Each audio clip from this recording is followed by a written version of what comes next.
কাকদ্বীপ শিশু শিক্ষা নিকেতন হাই স্কুলের থার্ড ইউনিট টেস্ট 2024 সপ্তম শ্রেণী জীবন বিজ্ঞান প্রশ্নপত্র নিয়ে আজকের আলোচনা। তো চলো শুরু করা যাক আজকের এই ভিডিও। তো একে থেকে সঠিক উত্তর নির্বাচন করো। এক গণিতক হচ্ছে 5 নম্বরে হচ্ছে কোশ্চেন। তো কয়েক যে কোশ্চেন ছিল, রেসারপিন হচ্ছে পাওয়া যায় কোন গাছ থেকে? সর্পগন্ধা থেকে।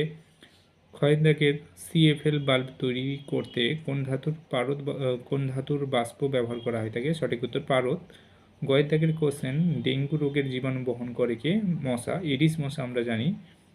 তারপরে ঘয়ের দাগের যে কোশ্চেন, আয়োডিনের অভাবজনিত রোগ নয় বলেছে। অ্যাকচুয়ালি এটা রিকের সঠিক উত্তর হয়ে যাবে, রোগ নয়। আমরা জানি যে নয় যে দিয়েছে না, সবাই হচ্ছে গয়টার হচ্ছে লিখে দিয়ে চলে এসেছে। সঠিক উত্তর হয়ে যাবে রিকেট, নয় বলেছে। এখানে কোশ্চেনটা একটু খেয়াল করতে হতো। তারপরে কোশ্চেন হচ্ছে দিয়েছে, খাদ্যের কোন উপাদান মানুষের দেহে কোনো শক্তি উৎপাদন করতে পারে না? এইরকম না, নয়, এইরকম টাইপের কোশ্চেন দিয়েছে। এই কোশ্চেনগুলো খুব খুব ভালো, সবাই উত্তর জানা থাকলেও ভুলভাল করে আসে কোশ্চেন শেষ পর্যন্ত না পড়ে। এর সঠিক উত্তর হয়ে যাবে খাদ্যতন্তু। দুইয়ের দিকে যে কোশ্চেন, শূন্যস্থান হচ্ছে পূরণ করো। 1 × 5 = 5। কয়ের দিকের যে কোশ্চেন, আঘাতপ্রাপ্ত বিভিন্ন অঙ্গের ছবি তুলতে ড্যাশ রশ্মি ব্যবহার করা হয়ে থাকে? সঠিক উত্তর এক্স রশ্মি। ক্ষয়ের দাগের যে কোশ্চেন, সর্ষের তেলে শিয়াল ড্যাশ বীজের তেল মেশানো হয় ভেজাল হিসেবে? শিয়াল কাঁটার হচ্ছে বীজের তেল, তোমরা সবাই জানো। তারপরে হচ্ছে গয়ের দাগের যে কোশ্চেন, ফাইলেরিয়া রোগের বহন করে কে? কিউলেক্স মশা, কিউলেক্স 3 কিউলেক্স বা কিউলেক্স মশকি, যেটাই হচ্ছে বলতে পারো। তারপরে ঘয়ের দাগের কোশ্চেন, কোয়ালা ভাল্লুক ড্যাশ গাছের পাতা খায়? এগুলো সব পড়ানোর ভেতরে গাছের ইউক্যালিপটাস গাছের পাতা। তারপরে যে দাগ নম্বর, মৃগ নাভি পাওয়া যায় হিমালয়ে বসবাসকারী কোন ড্যাশ মৃগ থেকে? কস্তুরী মৃগ সঠিক উত্তর। তারপরে কোশ্চেন দেখো, 3-এর দাগে এক কথায় হচ্ছে প্রকাশ। 1 × 5 = 5। কয়ের দাগের যে কোশ্চেন ছিল, প্রবাল কোন পর্বভুক্ত হচ্ছে প্রাণী? নিডারিয়া হচ্ছে পর্বভুক্ত হচ্ছে প্রাণী। ক্ষয়ের দাগের যে কোশ্চেন, গুঁড়ো হলুদে ভেজাল হিসেবে গুঁড়ো হলুদ হতে পারে বা লাড্ডু হতে পারে, লাড্ডুতে বা গুঁড়ো হলুদে হচ্ছে ভেজাল হিসেবে কোন রং মেশানো হয়? জানো সবাই, মেটা নীল ইয়োলো হচ্ছে মেশানো হয়। গয়ের দাগের যে কোশ্চেন, কালাজ্বর কোন হচ্ছে প্রাণী ছড়ায়? বালি মাছি ছড়ায়। নেক্সট যাব পরবর্তী কোশ্চেনে।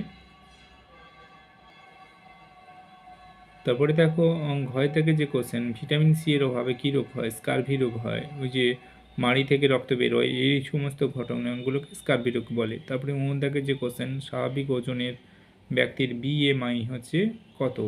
বিএমআই এর মান 18.5 থেকে 24.9 পর্যন্ত হতে পারে স্বাভাবিক সুস্থ মানুষের ক্ষেত্রে। তারপরে দেখো, 4-এর দাগে সংক্ষেপে উত্তর দাও। 2 × 2 = 4। অ্যালার্জেন কাকে বলে? আমরা জানি যে সমস্ত বস্তু আমাদের হচ্ছে, যে সমস্ত খাদ্য উপাদান আমাদের অ্যালার্জি সৃষ্টি করতে পারে সেগুলোকেই অ্যালার্জেন বলে। যেখান থেকেই মোটামুটি অ্যালার্জি সৃষ্টি হয় সেগুলোকেই অ্যালার্জেন বলে। ক্ষয়ের দাগের যে কোশ্চেন, খাদ্যজাল কাকে বলে? জানো, খাদ্য শৃঙ্খলে একাধিক খাদ্য শৃঙ্খলযুক্ত হয়ে যে জালের আকারে হচ্ছে তোমরা তোমাদের হচ্ছে টেক্সট বই বা সহায়িকাতে হচ্ছে পড়ানো হয়েছিল, তোমরা সবাই লিখতে পারবে আশা করি। ঘরের দাগের যে কোশ্চেন, প্রাকৃতিক দুর্যোগ প্রতিরোধে বাদাবনের ভূমিকা উল্লেখ করো। এটা একটু বানিয়ে বানিয়ে লিখতে হবে। প্রাকৃতিক দুর্যোগ হচ্ছে প্রতিরোধে বাদাবন বলতে বনভূমির ভূমিকা। এরপরের কোশ্চেনগুলো দেখো, 4 × 4 = 16।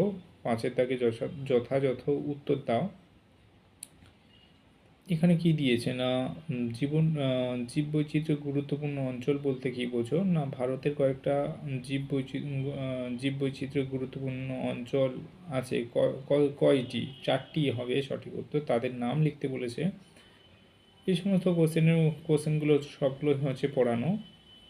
তারপরে দেখো, ক্ষয়ত্যাগের কোশ্চেন, পরিবেশের নতুন জীবের আগমন এবং পরিবেশ দূষণ কীভাবে পৃথিবীর জীববৈচিত্র্য হ্রাস করেছে তা উল্লেখ করো। এটা 2 হচ্ছে করে ভেঙে দিয়েছে। ঘয় থেকে যে কোশ্চেন, ম্যালেরিয়া রোগের মুখ্য পোষক ও গৌণ পোষকের নাম লিখতে বলেছে।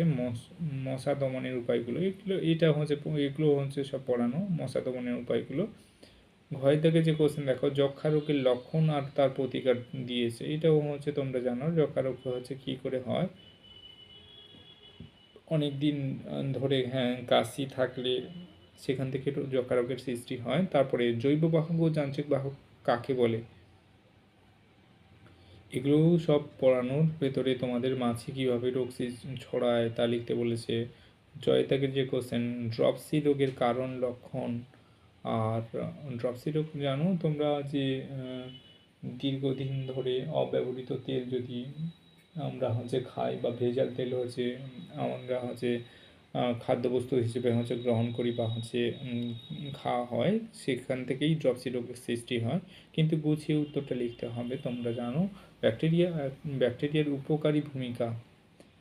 এইগুলো এই সমস্ত কোশ্চেনের উত্তরগুলি আশা করি তোমরা সব পারবে। যদি কোনো কোশ্চেনের উত্তর সমস্যা থাকে তাহলে কমেন্ট বক্সে কমেন্ট করে জানাও, সেই কোশ্চেনের সঠিক উত্তর দিয়ে দেবো, ভিডিও আপলোড করে দেবো, কোনো সমস্যা নেই। এই চ্যানেলে নতুন হয়ে থাকলে সবাইকে বলবো চ্যানেলটাকে সাবস্ক্রাইব করবে এবং আমার সঙ্গে থাকবে এবং বন্ধুদের মাঝে এই ভিডিওগুলো শেয়ার করো, যাতে আরও নতুন নতুন প্রশ্নপত্র তোমাদের জন্য নিয়ে আসতে পারি। Thank you.